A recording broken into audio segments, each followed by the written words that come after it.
graduan berkualiti amanah kami, pensyarah kompeten izah kami, Polisisi, wadah kami memacu destinasi Malaysia Madani.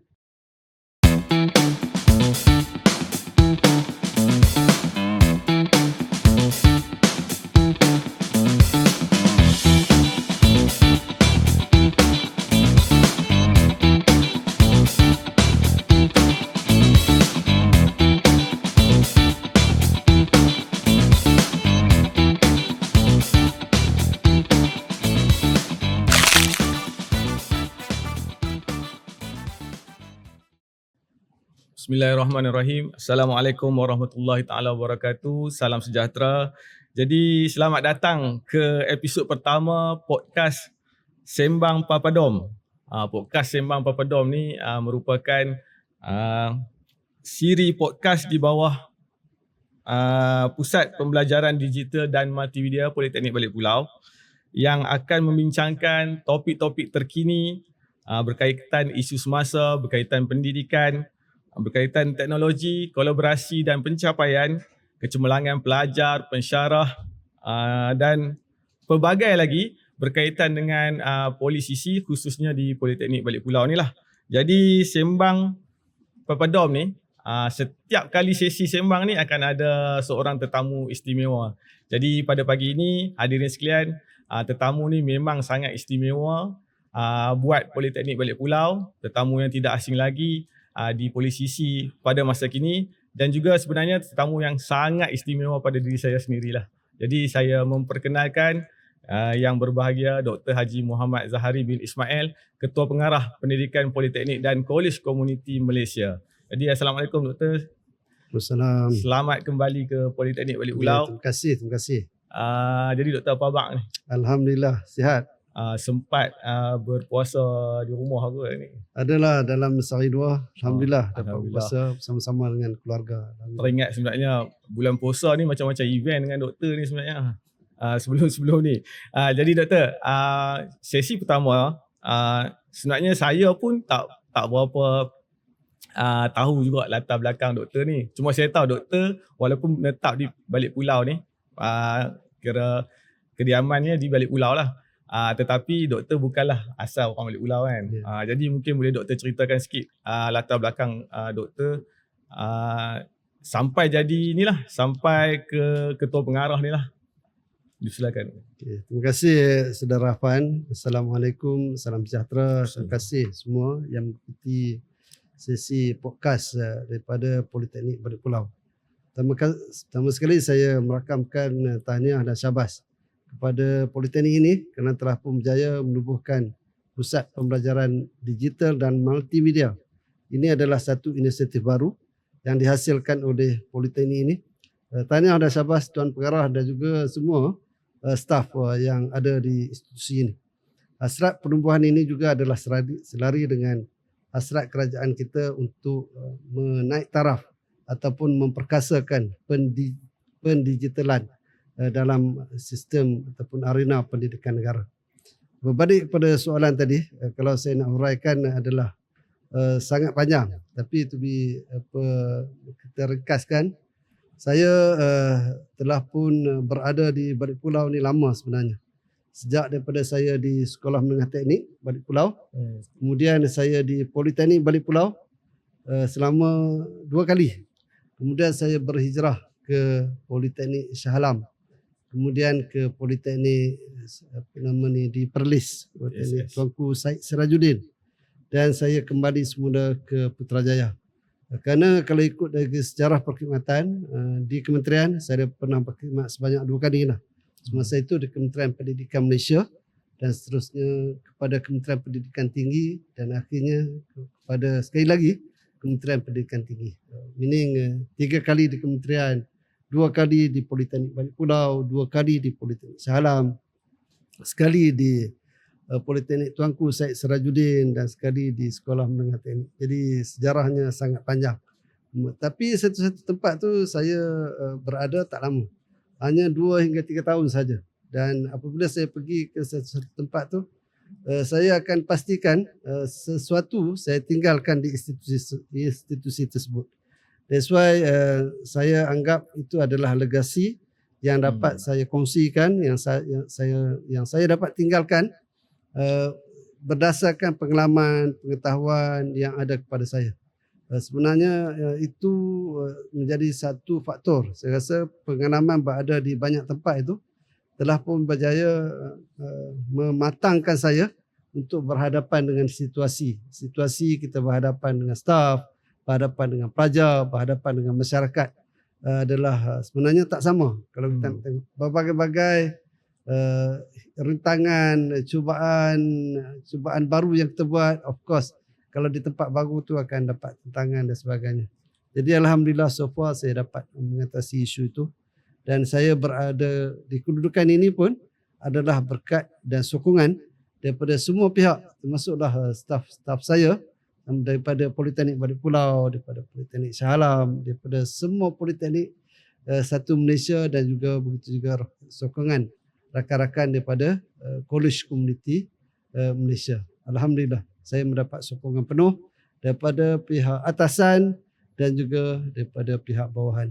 That's why saya rasa saya masih mampu untuk menjalankan tugas ini, dan saya harap dia akan berjalan dengan baik dan bertambah cemerlang insya-Allah. Okey, terima kasih doktor. Panjang sebenarnya saya pun kenal doktor pada tahun 2011. Sebelum jadi staf PBU sendiri, saya ada jumpa doktor. Adalah satu saya jumpa ada satu perkara. Tapi sebenarnya kan bila saya jumpa tu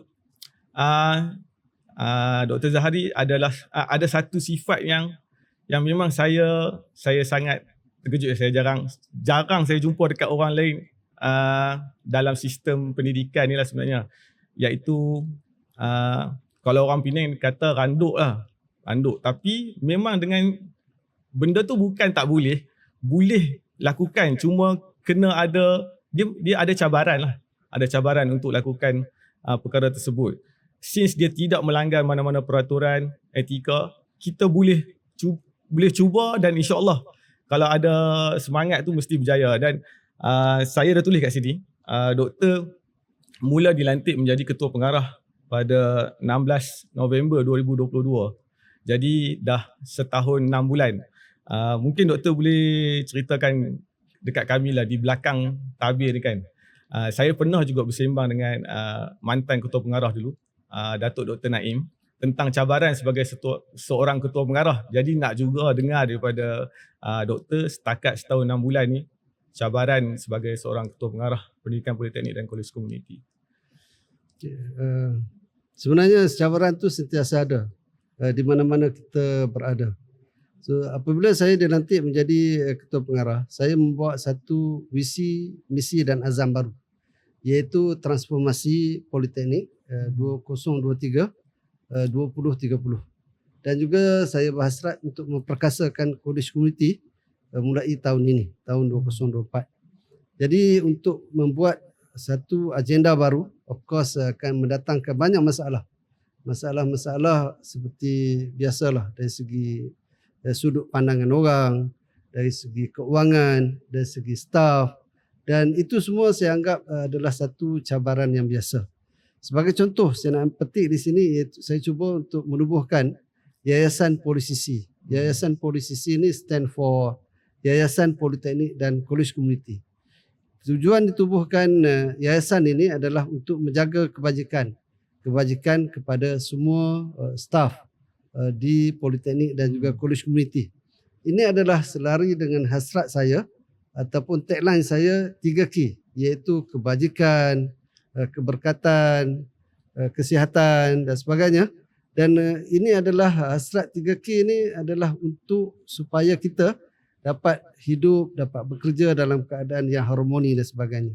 So 3K plus 1 saya kata tu, kebajikan, keharmonian dan juga keberkatan. Dan satu lagi plus 1 tu adalah kesihatan. Jadi of course saya nak menubuhkan Yayasan Polisisi ini memerlukan sokongan, memerlukan bantuan daripada semua pihak, termasuk dah pihak pengurusan tertinggi di peringkat kementerian, pengurusan tertinggi di peringkat jabatan di kalangan pengarah-pengarah, dan sudah tentu di kalangan pensyarah yang terlibat di Politeknik dan Kolej Komuniti. Saya mengambil masa setahun lebih untuk menubuhkan yayasan itu. The reason why saya sangat berkehendakkan kepada penubuhan yayasan ni ialah kerana saya tengok kebajikan di kalangan kaki tangan, politeknik dan college community ni berada di tahap yang kalau saya boleh kategorikan kepada rendah, sederhana dan tinggi, dia berada di tahap yang rendah. Sebagai contoh, apabila staf kita meninggal dunia, kita sebenarnya gagal untuk membantu keluarga masa yang meninggal dunia tersebut dari segi keluarga. Ada yang meninggal di usia yang sangat muda dan keluarganya masih memerlukan bantuan sebabkan anak-anak kecil dan sebagainya. Bukan sahaja berlaku kepada pensyarah tapi berlaku di kalangan pengarah dan sebagainya. Saya sebenarnya sangat sedih apabila kita hanya berjaya untuk melafazkan inna lillahi wa inna ilaihi rajiun al-Fatihah. Itu saja sumbangan kita. Tapi saya harap dengan penubuhan ini, penubuhan yayasan ini, kita ada satu badan kebajikan yang sah yang boleh mengutip dana, yang boleh dana-dana itu boleh disalurkan kepada mereka yang terlibat. Saban tahun kalau kita lihat di kalangan staf, sama ada pensyarah ataupun di kalangan pengarah ni, saya rasa lebih daripada 10 orang staf kita yang meninggal dunia. Tetapi sumbangan bantuan hanyalah berbentuk lokaliti. Tidak menggambarkan kita ni sebagai satu agensi besar di bawah satu payung, di bawah satu badan yang boleh membantu keluarga tersebut. Jadi halangan saya yang pertama adalah untuk mendapatkan kelulusan bagi penubuhan Yayasan Politeknik dan College Community. Begitu juga cabaran-cabaran lain dari segi program-program. Tadi saya sebut aspek kebajikan, second adalah berkenaan dengan program-program yang terkini yang sepatutnya semua institusi politeknik dan college community seharusnya berubah dari segi kurikulum kita. Kurikulum yang tidak lagi relevan, yang tidak menepati kehendak industri, yang tidak diterima oleh semua pihak sekarang ini, sepatutnya dijumukkan, slowly dibuat kurikulum baru bagi menggantikan kurikulum yang sedia ada. Walaupun saya faham proses untuk membangunkan kurikulum itu mengambil masa yang lama, tapi saya telah pun mencadangkan untuk mengatasi perkara tersebut, autonomy power diberi kepada pengarah institusi untuk memulakan kaedah baru dalam pembinaan kurikulum ini. Mungkin kita boleh memberi empowerment kepada institusi-institusi yang terlibat. Contohnya di Politeknik ini, Balik Pulau, kepakarannya adalah di bidang IT. Why not track 1, track 2 di bidang networking ataupun programming itu dibangunkan oleh institusi ini bersama-sama dengan beberapa institusi lain yang menawarkan program yang sama. So autonomi diberikan kepada pihak institusi. So kita kena berubah daripada tak ada kebajikan kepada kebajikan, daripada program lama kepada program baru, untuk supaya institusi kita ni adalah sustain, kekal bertahan dengan arus perkembangan semasa. Begitu juga saya nak sebutkan satu lagi, isu-isu yang berkaitan dengan keuangan. Kita dulu selalu bising, selalu memperkatakan isu keuangan kita tak cukup, especially untuk bajet dari segi penyelenggaraan bangunan. Alhamdulillah, pada tahun ini kita telah pun mendapat sejumlah wang yang besar bagi tujuan penyelenggaraan. Cuma kebimbangan saya yang menjadi satu ketakutan dalam diri saya ialah pengarah-pengarah institusi, pegawai-pegawai di institusi ini, sama ada di politeknik ataupun di college community, tidak mampu untuk membelanjakan jumlah tersebut sebab kekangan yang ada kepada kita ialah masa. Sekarang ni kita ada lagi 6 bulan ataupun 7 bulan saja untuk menghabiskan peruntukan yang telah pun diberikan oleh pihak kerajaan kepada kita. Jadi untuk menggunakan dana tersebut dengan baik, pengarah institusi dan dibantu oleh timbalan-timbalan pengarah, oleh pegawai-pegawai yang terlibat seharusnya memberikan keutamaan kepada kaedah perbelanjaan yang betul, menepati syarat dan kita mendapat apa yang kita hasratkan. Seperti mana kita kata peralatan rosak, peralatan diganti, bangunan yang cacat, bangunan itu diperbetulkan dan sebagainya. Gunakanlah peluang yang ada pada tahun ini supaya kementerian melihat agensi kita di Politeknik dan college community ini dengan penuh yakin Politeknik boleh berbelanja walaupun dalam tempoh masa yang agak singkat, tidak seperti agensi-agensi lain. Kita kena tunjukkan yang we are very commit to spend based on peruntukan yang diberi. Itu saya sangat harapkan. Itu a few things yang saya boleh sentuh di sini, Saudara Afan. Baik Doktor, terima kasih atas penjelasan yang banyak tu. Cabaran memang tercabar dan sekarang ni cabarannya turun kepada politeknik dan institusi masing-masing khususnya dari segi kewangan tu. Pada tahun ni lah saya rasa lah image politisi dah tinggi berdasarkan apa yang dilihat di media sosial ataupun apa akhbar tempatan, liputan media dan sebagainya, dah banyak, malah saya boleh katakan melebihi apa IPTA lain di Malaysia ni. Jadi itu mungkin pandangan saya di peringkat bawah ni kan. Doktor berada di peringkat atas ni. Boleh doktor komen sikit lah tentang apa image politisi pada masa sekarang ni. Terima kasih Saudara Afan. Untuk makluman di peringkat kementerian dan juga Jabatan Pendidikan Politeknik dan Kolej Komuniti sekarang ni, kita sedang membetulkan ekosistem TVET nasional ataupun ekosistem TVET KPT, di mana kita cuba untuk memperkasakan dari peringkat mula kita di Kolej Komuniti kepada Politeknik dan seterusnya MTUN. MTUN ni adalah 4 buah universiti teknikal, iaitu Universiti Malaysia Perlis, Universiti Tun Hussein On, Universiti Teknikal Melaka dan juga Universiti Malaysia Pahang, UMP. Jadi simbiosis kepada spirit untuk memperkasakan ekosistem TVET KPT itu ada. Semangat ataupun spiritnya ada dan kaedah mana itu perlu diperhalusi. Saya yakin dan percaya dengan adanya hubungan yang baik di antara Politeknik, Kolej Komuniti dan juga MTUN ni, TVET KPT akan dapat diperkasakan. Dengan sebab itu kita menjangkakan bagi mengangkat martabat Politeknik, Kolej Komuniti dan MTUN ataupun TVET KPT ni, kita telah pun mensasarkan jumlah pelajar kita kepada sejumlah yang besar. Iaitu pada tahun 2027 kita menjangkakan pelajar kita akan mencecah sehingga 120,000.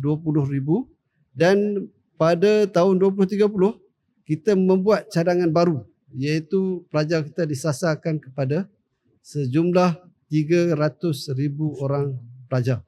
Ini adalah satu jumlah yang sangat besar yang mesti dipikul dengan apa keadaan pun. Dan saya yakin dan percaya beberapa inisiatif baru akan dihasilkan oleh kementerian bagi mencapai hasilat tersebut dan mengekalkan prestasi kita. TVET KPT adalah penyumbang terbesar sumber guna tenaga negara di dalam bidang TVET, terutamanya di bidang high TVET, iaitu TVET yang berprestasi tinggi. Dan of course kita juga menjangkakan graduan yang dihasilkan adalah bertahap gaji premium dan mudah diterima bekerja di syarikat industri sama ada dalam ataupun luar negara. So inisiatif-inisiatif baru ni sentiasa kita perkasakan, kita bincang, kita mesyuarat, kita ada pertemuan kita dengan pihak kerajaan, dengan agensi berkaitan, dengan pihak industri dan sebagainya. Semua usaha-usaha tu kita sedang buat. Saya yakin dan percaya semua institusi juga melakukan perkara yang sama. Dan kalau kita lihat ekosistem TVET KPT tu, seperti yang dimaklumkan oleh Saudara Afan tadi, telah pun meningkat berdasarkan apa yang kita lihat hari ini. Dari segi sosial medianya, saya rasa penuh laporan berkenaan dengan TVET di Kementerian Pendidikan Tinggi. Baik, terima kasih Doktor. Satu lagi berkenaan dengan apa program pengajian. Kalau apa yang saya bisa dengar sebelum ni lah, Politeknik dulunya ada sijil, ada diploma.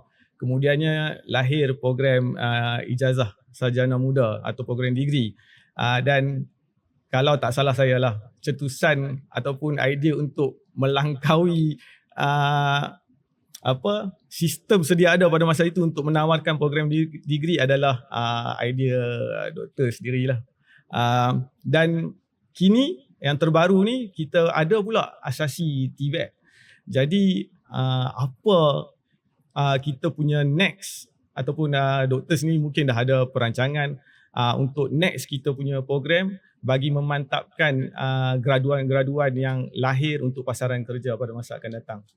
Okey, terima kasih Sir Afan. Kita telah pun mendapat kelulusan Kuasa Menteri untuk menjalankan program ijazah pada 10 September 2012. Tarikh keramat ini telah pun digunakan oleh 3 buah politeknik premier, iaitu Politeknik Shah Alam, Politeknik Ibrahim Sultan di Johor dan Politeknik Engku Omar. Tiga-tiga institusi politeknik ini telah pun menawarkan program sehingga kini sebanyak 7 program. Dan insyaAllah jumlah program di peringkat ijazah ini akan diperkasakan. Cuma the strong with this kind of program ialah kerana kita mengadakan kolaborasi dengan industri. Program kita dikenali sebagai program work-based learning, iaitu 3 tahun berada di institusi, setahun berada di industri.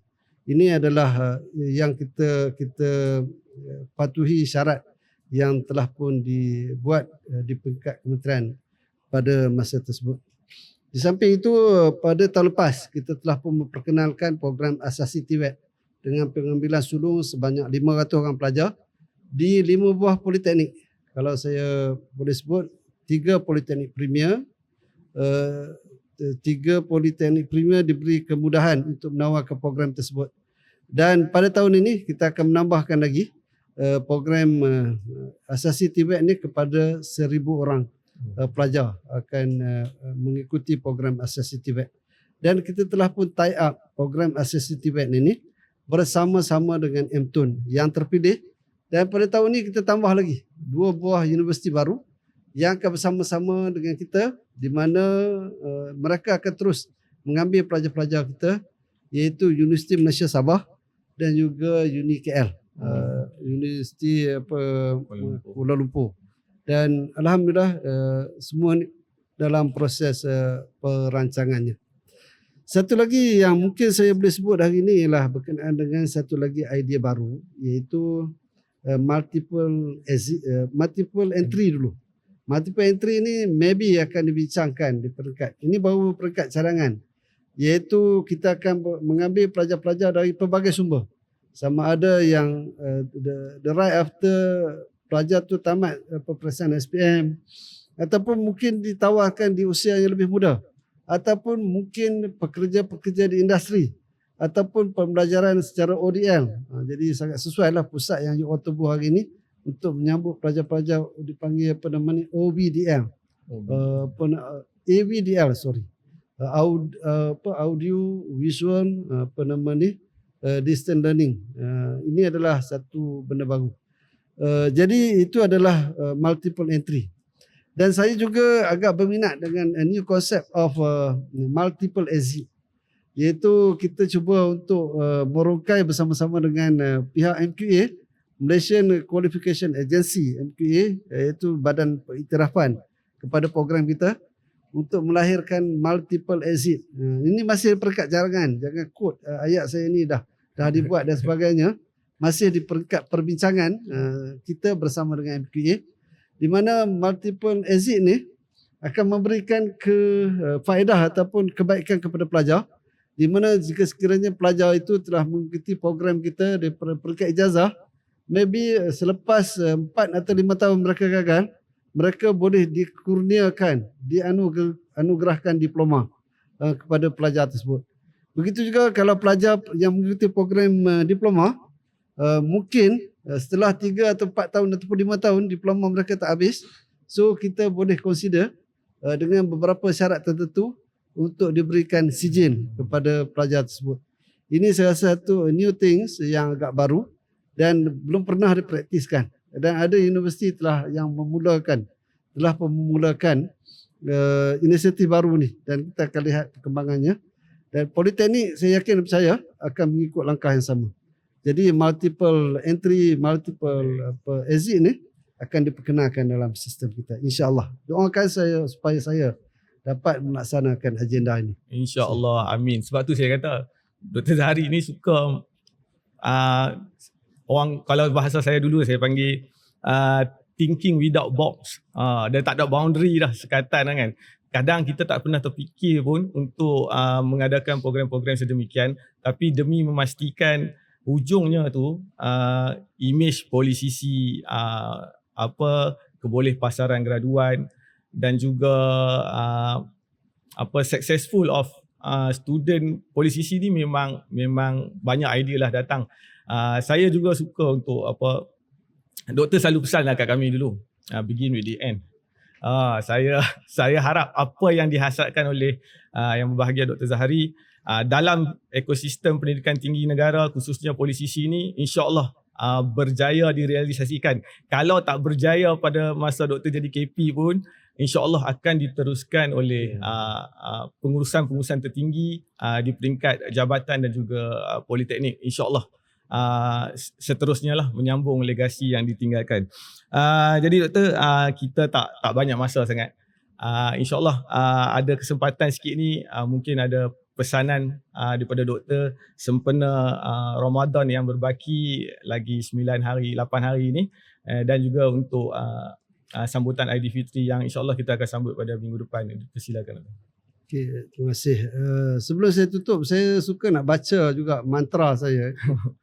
Iaitu graduan berkualiti amanah kami, pensyarah kompeten izzah kami, polisisi wadah kami, memacu destinasi Malaysia Madani. Itu adalah mantra yang kita bina, kita buat dan insyaAllah kita laksanakan. Di bulan yang penuh barakah ini, sekali lagi saya mengucapkan selamat berpuasa kepada semua, terutamanya pada hari ini, sehingga ke akhirnya adalah merupakan hari-hari terakhir kita berada di bulan yang penuh barakah dan yang mulia ini. Jadi marilah kita sama-sama mengambil kesempatan untuk menambahkan keimanan kita, berada di masjid, solat berjemaah, bersedekah, menunaikan zakat, sentiasa membantu orang dan seumpamanya. Gunakanlah peluang yang ada pada tahun ini. Jika sekiranya Ramadan ini adalah Ramadan kita yang terakhir, gunakanlah peluang ini. Jika sekiranya inilah pahala yang kita nanti-nantikan selama ini, dan kita juga sentiasa berdoa supaya kita dikurniakan malam yang disifatkan malam 1000 bulan, iaitu malam Lailatul Qadar. Moga-moga kita adalah salah seorang yang dipilih oleh Allah SWT untuk berada di malam itu. Semoga amalan kita pada malam tersebut adalah menjadi kunci atau tiket kita untuk berada di syurga Allah Subhanahu Wa Taala. Jadikanlah pengakhiran Ramadan ini adalah hari-hari yang terbaik untuk kita. Gunakan sepenuh waktu yang ada.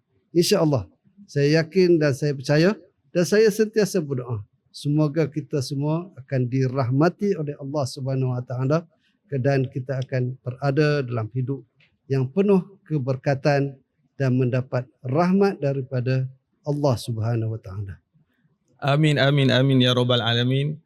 Terima kasih banyak-banyak sekali lagi kepada yang berusaha, Dr. Haji Muhammad Zahari bin Ismail, Ketua Pengarah Pendidikan Politeknik dan Kolej Komuniti Malaysia, kerana sudi untuk menjadi tetamu pertama sesi podcast Sembang Papadom yang dibawakan khas dari Politeknik Balik Pulau, dikelolakan oleh Pusat Pembelajaran Digital dan Multimedia PBU sendiri. Terima kasih kepada semua yang menonton podcast episod pertama ini. InsyaAllah kita akan bertemu lagi pada podcast yang seterusnya. Sepanjang saya mengendalikan majlis pada pagi ini, saya memohon ampun dan maaf jika terdapat sebarang kekurangan. InsyaAllah kita jumpa lagi di sesi Sembang Papadom pada akan datang. Sekian, terima kasih.